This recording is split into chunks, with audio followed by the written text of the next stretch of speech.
नमस्कार, मैं मुकेश पांडे। आज आप लोगों को क्लास 12 का first chapter relation and function पढ़ाऊंगा।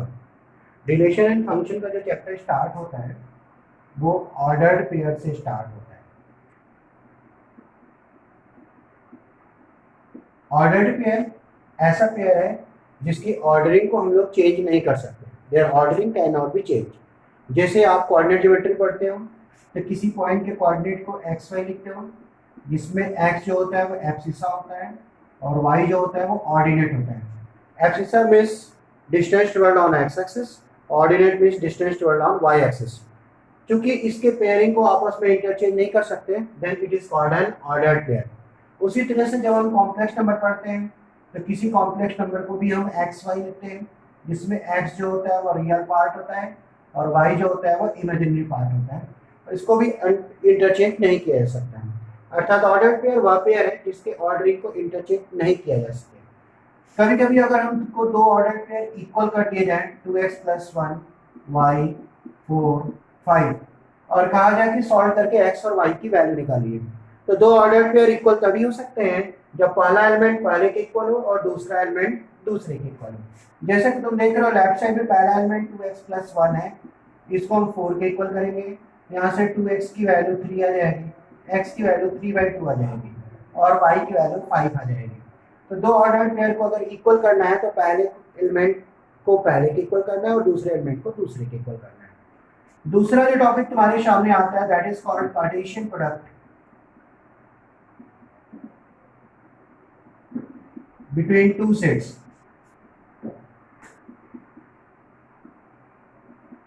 दो सेट का Cartesian product, A Cartesian product B, इसको कुछ लोग ए क्रॉस बी भी पढ़ते हैं।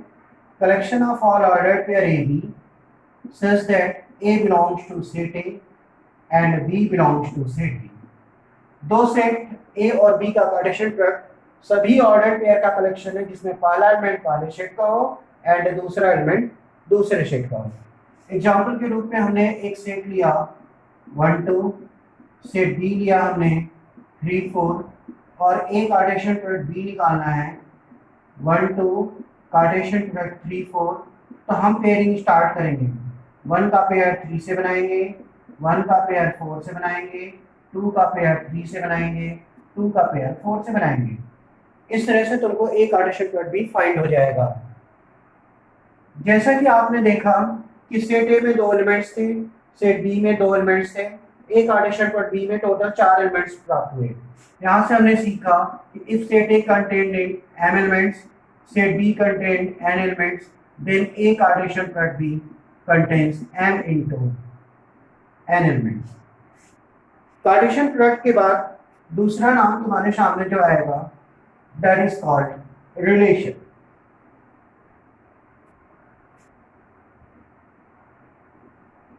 relation,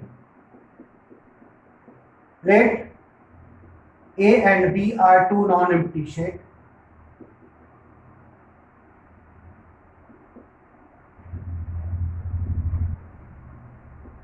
then the relation between A and B are the subsets of A Cartesian product B। अगर दो सेट जो कि नॉन एम्प्टी हो उनके बीच में रिलेशन R स्टैब्लिश किया जाए तो R is subset of A Cartesian product B. Example के रूप में हमने सेट ए ले लिया 1 2, सेट बी ले लिया हमने 3 और कहा जाए find relation between A and B. तो सर्वप्रथम हमको ए कार्टेशियन प्रोडक्ट बी निकालना पड़ेगा 1 2 Cartesian product 3, then we find 1 3 2 3। जैसा कि तुम पढ़ चुके हो कि किसी सेट में अगर n एलिमेंट्स हो, if any set contain n elements then total number of subsets जो होता है वह 2 to the power n प्राप्त होता है। जैसा कि तुम देख रहे हो कि एक कार्टेशियन प्रोडक्ट B में आपको 2 एलिमेंट्स मिले, तो जो रिलेशन R होगा इसको हम लिखेंगे subsets of A Cartesian product B। A Cartesian product B का सबसेट बनाएंगे।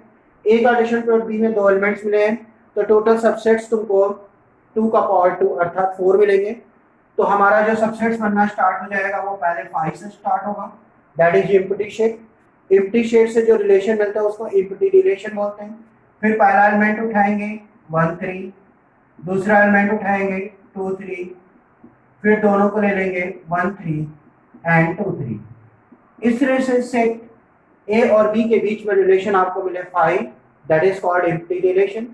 1 3 2 3 1 3 एंड 2 3, तो टोटल सबसेट 4 बने, टोटल रिलेशन आपको 4 मिलेंगे। रिलेशन के बाद दूसरा नाम जो तुम्हारे सामने आता है, अगर कोई रिलेशन स्टैब्लिश कर देता है तो हम रिलेशन का डोमेन निकाल सकते हैं। Domain of R can be written as A where A B belongs to R. That means किसी रिलेशन के पहले एलिमेंट का कनेक्शन डोमेन कहलाता है। किसी रिलेशन का अगर हम आर रेंज निकालना चाहते हैं तो दूसरे एलिमेंट का कलेक्शन करेंगे, B belongs to R. That means किसी सेट रिलेशन के दूसरे एलिमेंट का कलेक्शन रेंज कहलाता है। ये जो कार्टेशियन प्रोडक्ट, ऑर्डर पेयर और रिलेशन अभी तक तुमने जो जाना वो क्लास 11th लेवल का था। क्लास 12th लेवल का जो रिलेशन तुम्हारे सामने आता है that is called binary relation.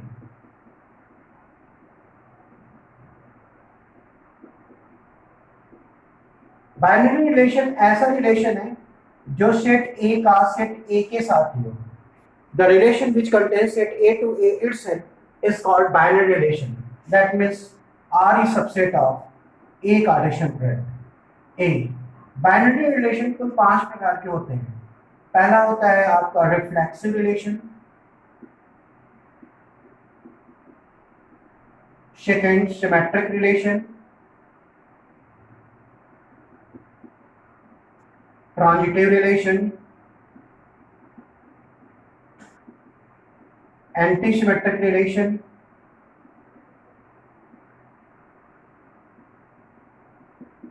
And identity relation.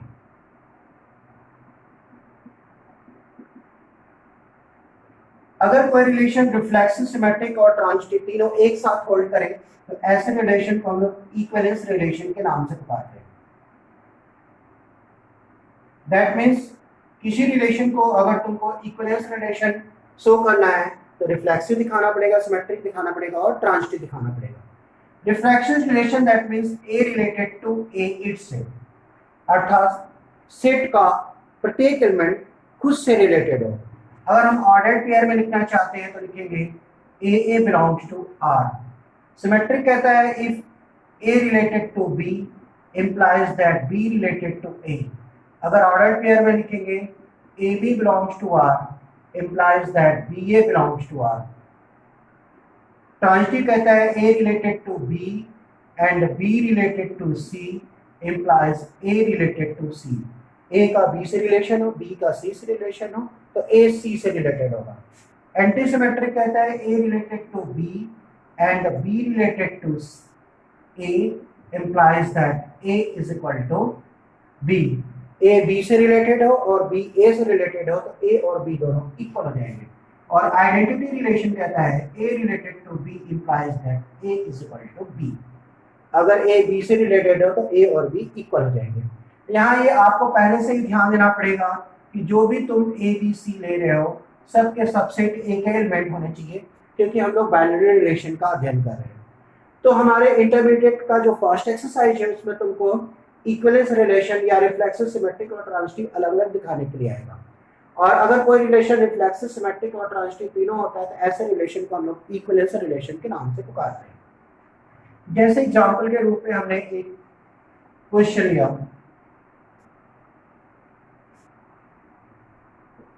उन सभी लाइंस का collection L1 L2 where L1 is parallel to L2। Space में दो लाइंस का कलेक्शन जो दोनों एक दूसरे के पैरेलल है और इसको दिखाना है कि इक्विवेलेंस रिलेशन है कि नहीं। तो पहला रिलेशन आपका आएगा reflexivity. L1 related to L1। जैसे कि मैंने बताया कि रिफ्लेक्सिव का मतलब खुद से रिलेशन, L1 का L1 से रिलेशन, दैट इज L1 इज पैरेलल टू L1। कोई लाइन खुद के भी पैरेलल होता है जिसको कॉन्सेक्स लाइन के नाम से पुकारते हैं। Since L1 is parallel to L1, hence it is a reflexive relation. दूसरा हेडिंग हम लोग देंगे for सिमेट्रिविटी. L1 related to L2, that means L1 is parallel to L2. जैसा कि तुम जानते हो अगर L1 L2 के पैरेलल है तो L2 भी L1 के पैरेलल होगा. That means L2 is related to L1. Symmetric relation में अगर A B से रिलेटेड है तो B A से रिलेटेड होगा. Since L1 is related to L2 implies that L2 is related to L1, hence it is symmetric relation. तीसरा heading देंगे for transitivity. L1 related to L2 implies that L1 is parallel to L2. L2 related to L3 implies that L2 is parallel to L3. अगर L1 L2 के parallel है, L2 L3 के parallel है तो obviously L1 L3 के parallel होगा. Means L1 is parallel to L3 implies that L1 related to L3. Hence it is transitive. Since it is reflexive, symmetric and transitive, hence it is an equivalence relation. तो इस तरह से intermediate में question आता है जिसमें किसी relation को इक्विवेलेंस रिलेशन दिखाना होता है, जिसमें तुमको रिफ्लेक्सिव, सिमेट्रिक और ट्रांजिटिव तीनों दिखाना होता है. तो लिखने का ये प्रोसीजर है. हेडिंग देंगे for reflexivity, for symmetrivity and for transitivity.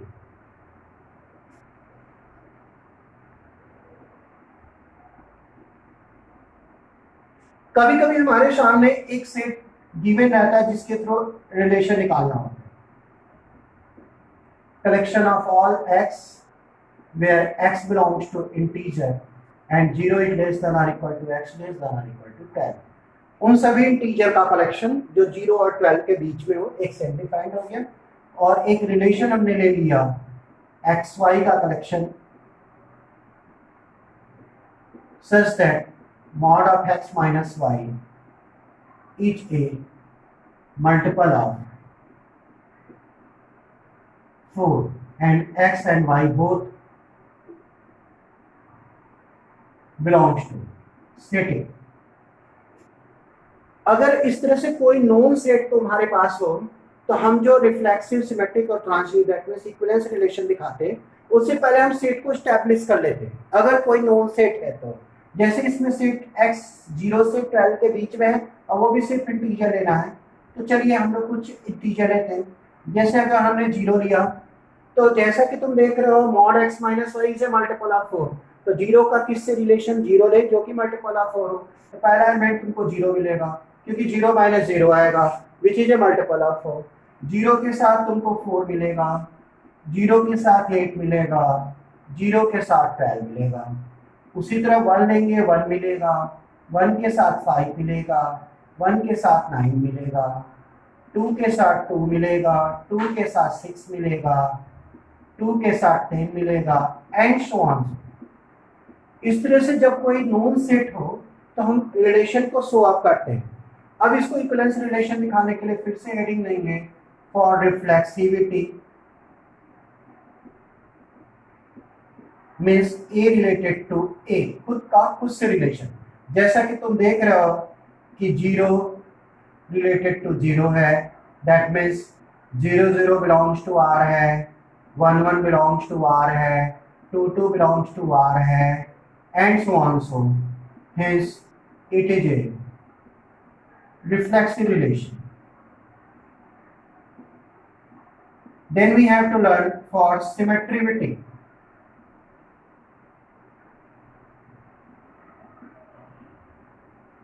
1 5 belongs to R है तो 5 1 belongs to R भी आएगा. क्यों? क्योंकि मॉड लगा है. 1 में से 5 माइनस करे 4 आएगा, 5 में से 1 माइनस करे 4 आएगा. मॉड के अंदर माइनस या प्लस कुछ भी हो फाइनल आंसर प्लस आता है. उसी तरह से 2 6 बिलोंग्स टू R है तो 6 2 बिलोंग्स टू भी R होगा एंड सो ऑन सो.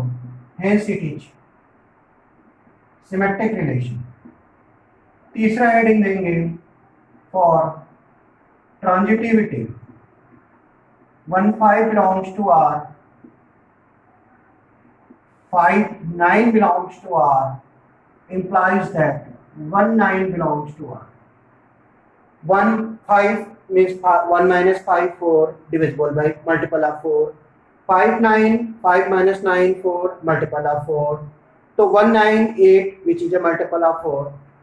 इस तरह से आप ढेर सारे एग्जाम्पल ले सकते हो इस गिवन सेट में। Hence it is transitive. Since it is reflexive, symmetric and transitive, hence it is an equivalence relation. तो बोर्ड के एग्जाम में इस तरह से कभी कभी कोई क्वेश्चन आ जाता है जिसमें एक गिवन सेट होता है। तो गिवन सेट में हम लोग पहले रिलेशन को एस्टैब्लिश करके फिर क्वेश्चन को स्टार्ट करते हैं। बुक का जो सबसे इंपॉर्टेंट क्वेश्चन तुम्हारे सामने आता है जिसको मैं बताने जा रहा हूं और वो बोर्ड में भी कई बार आ चुका है। एक हमने सेट लिया n कार्टेशियन प्रोडक्ट n का n से relation AB related to CD implies that A plus D is equal to B plus C for all A, B, C, D belongs to n। एक natural number का correction मैंने लिया और ने n Cartesian product n का relation n से मिले, तो इस रिलेशन को हमको इक्विवेलेंस रिलेशन दिखाना है। AB related to CD implies that A plus D is equal to B plus C। अब इस रिलेशन के लिए हम लोग एक कोडिंग करते हैं। ये जो ए बी सी डी है उसको प्लेस के नाम से पुकारते हैं। ए को फर्स्ट प्लेस देते हैं, second place, third place, fourth place. जैसा कि तुम देख रहे हो कि जो फर्स्ट प्लेस पर बैठा है उसको फोर्थ प्लेस से ऐड किया गया है, अर्थात first aid with fourth and second add with third. अब हम प्रत्येक एलिमेंट को उसके प्लेस के नाम से पुकारेंगे और इस तरह से मैंने एक कोड बना लिया जिस कोड से हमको समझाने में बेटर रहेगा। तो पहला हेडिंग आएगा आपका for reflexivity, A B related to A B, खुद से संबंध रिफ्लेक्सिव रिलेशन का नाम है। अब हमको जैसा कि मैंने कोडिंग बनाई first added with fourth, first place पर जो होगा उसको फोर्थ प्लेस पर ऐड करेंगे, that means A plus B. ये फर्स्ट प्लेस है, second place, third place, fourth place, और सेकेंड प्लेस को ऐड करना है थर्ड प्लेस से। सेकेंड प्लेस पर बी है और थर्ड प्लेस पर ए है। इस तरह से हमने इस कोडिंग के अनुसार इस क्वेश्चन को लिख दिया। First place, fourth place, A plus B, second place, third place, B plus A. जैसा कि तुम देखते हैं कि बी प्लस ए को हम ए प्लस बी लिख सकते हैं, since it is an addition of natural number and addition of natural number natural is commutative।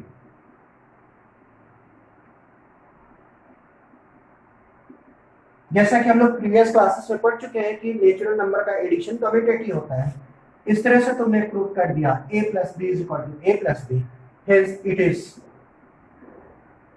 Reflexive relation.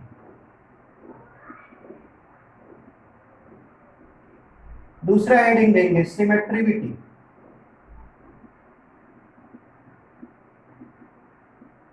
AB related to CD implies that A plus B is equal to B plus C। Given condition को मैंने लिख दिया।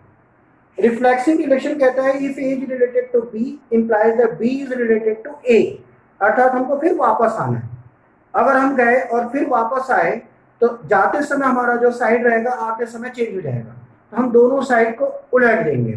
That मीन्स कि LHS RHS कर देंगे और RHS LHS कर देंगे। तो हम लिखेंगे B plus C is equal to A plus D. अगर तुमसे कोई पूछता है कि तुमने साइड को क्यों रिवर्स कर दिया, लेफ्ट को राइट और राइट को लेफ्ट क्यों लिखा, तो यू कैन एक्सप्लेन कि रिफ्लेक्सिव सिमेट्रिक रिलेशन में if A is related to B implies that B is related to A, दैट मीन्स कि हमको वापस आना है और वापस आते समय हमारा लेफ्ट राइट में पड़ता है और राइट लेफ्ट हो जाता है। अब अपनी कम्यूटेटिव लॉ को फॉलो करेंगे। C plus B can be written as B plus A, since addition of natural is commutative. अब कोड लिखेंगे first plus fourth, second plus third. First के स्थान पर कौन बैठा है? सी। सेकेंड के स्थान पर कौन बैठा है? डी।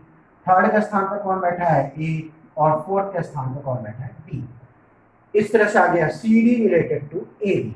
जैसे कि मैंने बताया था कि ये जो एलिमेंट है अब हम उनको प्लेस के नाम से जानेंगे। तो फिर से देखिए सिमेट्रिक रिलेशन कैसे लिखा है मैंने। A B related to C D implies that a plus b is equal to b plus c, ये गिवन है। रिवर्स आ रहा है तो मैंने रिवर्स कर दिया, b plus c is equal to a plus d लिख दिया। फिर हमने कम्यूटेटिव लॉ को फॉलो किया, b plus c can be written as c plus b, a plus b can be written as b plus a। फिर अपनी ये जो coding first plus fourth, second plus third को ला करके छाप दिया और कंपेयर किया। फर्स्ट के स्थान पर सी, सेकेंड का स्थान पर डी, थर्ड के स्थान पर ए और फोर्थ के स्थान पर B. First, second, third, fourth. CD related to AB. Hence, AB related to CD implies that CD related to AB. Hence, it is symmetric relation. उसके बाद हमारा नाम आएगा for transitive relation. Transitivity. AB related to CD implies that A plus D is equal to B plus C. ये आपका given है। CD related to EF implies that C plus F is equal to D plus E. First plus fourth, second plus third. जैसा कि तुम जानते हो transitive relation A related to B and B related to C implies that A related to C. इसमें B जो है वो mediator का काम करेगा। दैट मीन्स कि अगर हमको किसी रिलेशन को ट्रांजिटिव रिलेशन दिखाना है तो फिर हमको एक मीडिएटर की जरूरत पड़ेगी। जैसे कि मैंने यहाँ पर सी डी को मीडिएटर ले लिया और एक नया एलिमेंट ई एफ ले लिया। जैसा कि तुम जानते हो कि ये नेचुरल सेट है, अर्थात ये जो आपने ई और एफ इंट्रोड्यूस किया ये भी नेचुरल सेट का एलिमेंट होना चाहिए। अब इन दोनों को ऐड कर देंगे, A plus D plus C plus F, B plus C plus D plus E. D से डी खत्म, सी से सी खत्म, तो तुम्हारा मिल जाएगा A plus F, B plus E, first plus fourth, second plus third. First के स्थान पर कौन बैठा है? ए। सेकेंड के स्थान पर बी, थर्ड के स्थान पर ई और फोर्थ के स्थान पर एफ। तो हमने लिया A B related to C D related to E F implies that AB related to EF. A का B से, B का C से, तो A का C से। Hence it is transitive relation. Since it is reflexive, symmetric and transitive, hence it is an equivalence relation. तो इस तरह से बोर्ड के एग्जाम में एक क्वेश्चन आता है इक्विवेलेंस रिलेशन, जिसमें तुमको तीन रिलेशन दिखाना पड़ेगा। Reflexive A related to A, symmetric A related to B implies that B related to A, transitive A related to B and B related to C implies that A related to C। ध्यान देना कि चूंकि ये binary operation है, binary relation है, binary relation set ए का set ए के साथ ही होगा, अर्थात ये जो तुम ए बी सी डी ले रहे हो वो सिर्फ और सिर्फ सेट ए का एलिमेंट होना चाहिए, किसी दूसरे सेट से एलिमेंट नहीं है। बाकी कुछ एग्जाम्पल्स हम अगली क्लास में देंगे। थैंक यू, जय हिंद।